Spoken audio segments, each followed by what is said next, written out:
Alors, on va parler pour commencer de cette nouvelle affaire d'antisémitisme dans le métro parisien. Un homme a été filmé en train de proférer des insultes abominables à l'encontre d'une famille juive, telles que, je cite, Hitler avait raison, il aurait dû tuer tous les juifs. Cette agression verbale, elle a été filmée par une jeune femme courageuse, qui est la seule d'ailleurs dans toute la rame à s'être interposée et à prendre la défense de cette famille. Elle demande à l'agresseur d'arrêter et lui répète à plusieurs reprises qu'elle va porter plainte. Est-ce que vous avez vu d'abord cette vidéo qui circule sur les réseaux sociaux, Sarah? Oui, j'ai vu la vidéo pour ma part. Je sais Moi pas aussi, oui. Voilà.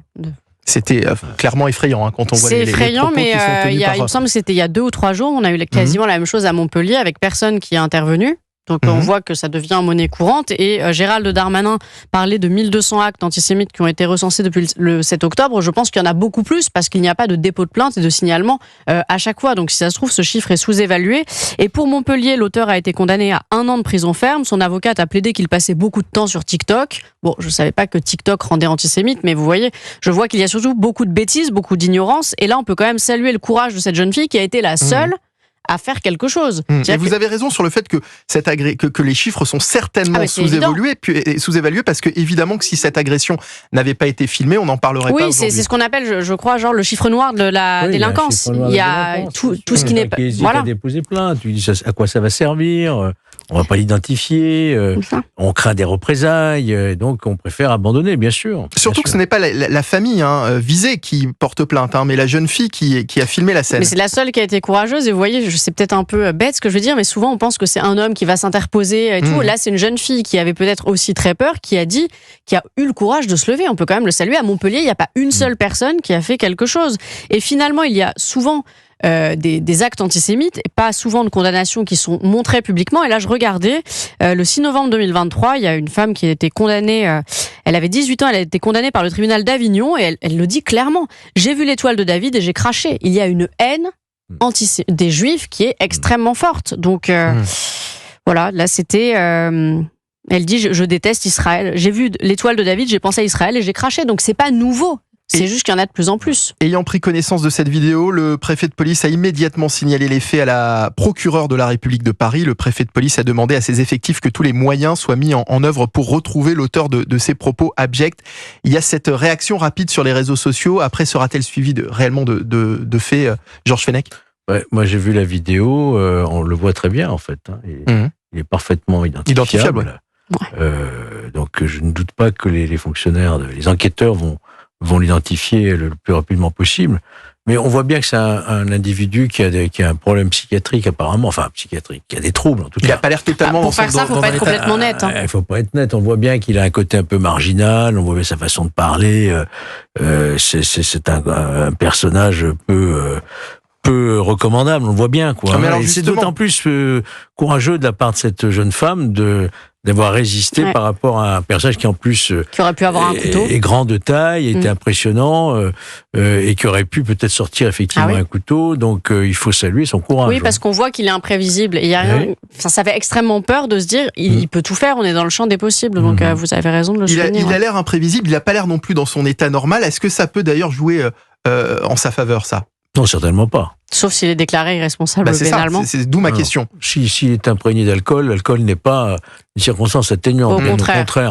Oui, mais s'il est déclaré irresponsable parce que des experts psychiatres estiment que son discernement était aboli au moment de la commission des faits, là oui, mais ça me paraît peu probable quand même d'en arriver jusque-là. On n'est pas là. Il faut d'abord savoir qui c'est, quel est son statut, est-ce qu'il est étranger, est-ce qu'il est français, qu'il a un casier, est-ce qu'il est sous obligation de quitter le territoire. Oui, vous avez raison. Que risque une personne qui tient de tels propos en public, Georges Fenech?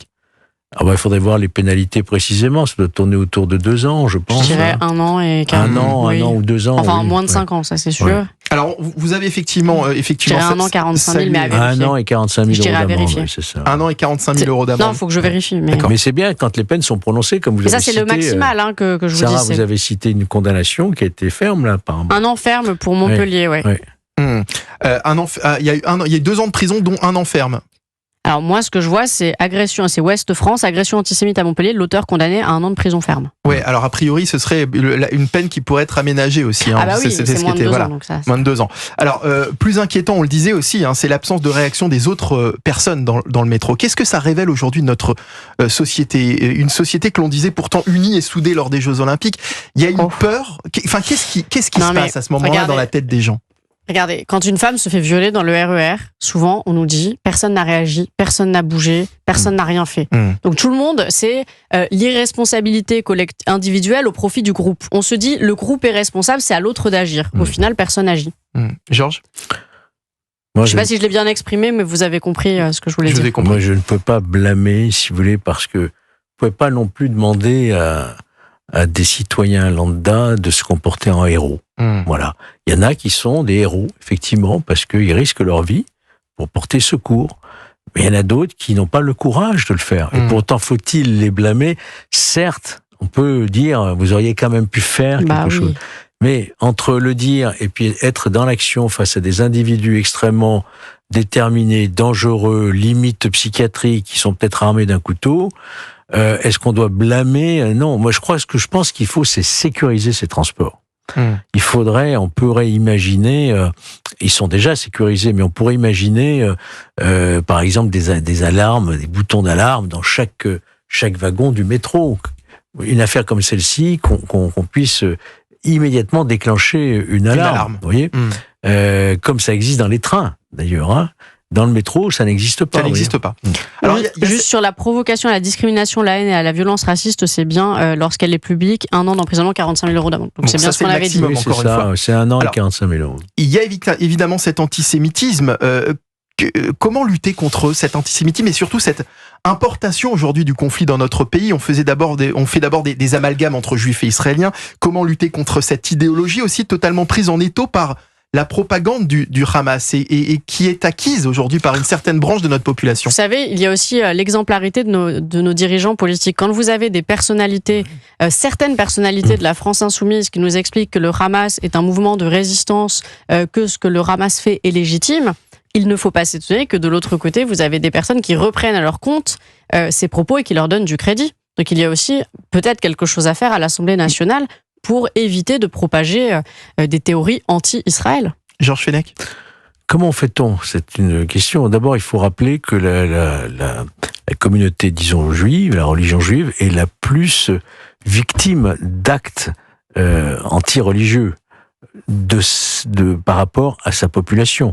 Le plus grand nombre, c'est évidemment toutes les attaques contre le christianisme, parce que la religion est plus importante. Mais la proportion. En proportion, à peu près 600 000 entre 500 et 600 de confession juive. Et encore plus depuis le 7 octobre, Georges. Et voilà. Donc comment fait-on ? Alors, je pense qu'effectivement, il y a déjà une responsabilité au plus haut niveau, de la parole politique, qui malheureusement incite quelquefois. D'ailleurs, quand vous entendez celui-ci dans le métro, il parle de crimes contre l'humanité, etc. On voit bien que c'est des choses qu'il a entendues. Oui. C'est la propagande du Hamas. Voilà. Après, il y a pas, moi, je vois pas 36 solutions. C'est une très, très grande fermeté par la justice. Il faut que les sanctions tombent.